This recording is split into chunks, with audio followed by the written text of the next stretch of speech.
Jadi harus sangat senang kalau Allah turunkan ujian. Di rumah tangga pasti ada ujian, nggak ada yang nggak ada ujian. Ya, di pekerjaan ada ujian, dalam kehidupan bertetangga ada ujian. Nah, ujian itu tujuan dasar utamanya untuk menguji satu, konsistensi keimanan kita.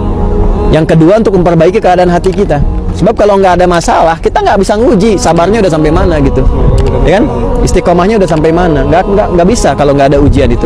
Maka ketika itu turun, dibedakan oleh Nabi ini yang selama ini senyum-senyum dengan kamu ternyata musuh kamu nih, ya kan? Nah, ini yang ternyata selama ini kayak mau support kamu, ternyata di belakang itu berkhianat dengan kamu. Nah, jadi kadang-kadang kalau Anda di pekerjaan, di perusahaan ada kejadian, lihat dampak besarnya itu bukan berapa ruginya. Itu poinnya. Ya, kalau materi bisa dicari. Tapi kalau orang yang menyebabkan kerugian itu selalu ada di situ, nah itu poin yang harus dievaluasinya. Kadang-kadang nanti akan kelihatan ketika ada goncangan, oh ini dia yang lari, ini dia yang tinggal, dia yang support, dia yang pergi. Ini bagian pertama. Jadi 300 keluar, tinggal 700. Maka Nabi tata dari 700 ini, teman-teman sekalian, ini ada pasukan pemanah sebelah belakang ini.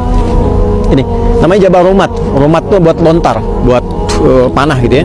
Nah, ini pasukan pemanah dia di sini. Jabal Rumat ini di sini ditempatkan oleh Nabi. Perintahnya sederhana. Ya. Perintahnya sederhana. Apapun kejadiannya jangan turun. Karena Nabi ahli strategi. Apapun kejadiannya jangan turun dari situ. Tetap harus disiplin, harus berada di situ. Battle-nya di sini. Pertempurannya di sini. Jadi nanti pasukan-pasukan Nabi ditata yang pertama kali, pasukan pemanah di sini. Mereka pelindung ya, disiapkan. Nanti dari mana datangnya yang orang-orang kafir Quraisy itu? Kurang lebih dari sana arahnya, depan. Nah, jadi pertempurannya yang area yang itu, yang ada kuburan itu. Area bawah ini ya, ini bukan Baqi, kalau Baqi yang di sana ya.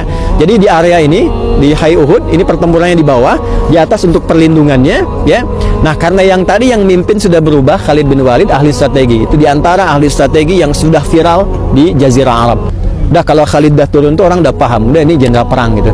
Maka Khalid belajar dari sebelumnya kenapa kalah gitu. Dan dilihat-lihat salah satunya dalam hukum perang itu kan yang kalah itu akan meninggalkan barang-barang ini ditinggalkan ya. Nah, itu namanya ghanimah. Bisa senjata, bisa perisai, bisa macam-macam. Itu harganya sangat tinggi sekali ya. Maka dari itu begitu sudah selesai itu berhak untuk dirampas. Hukum dulu ya, termasuk tawanan dan sebagainya.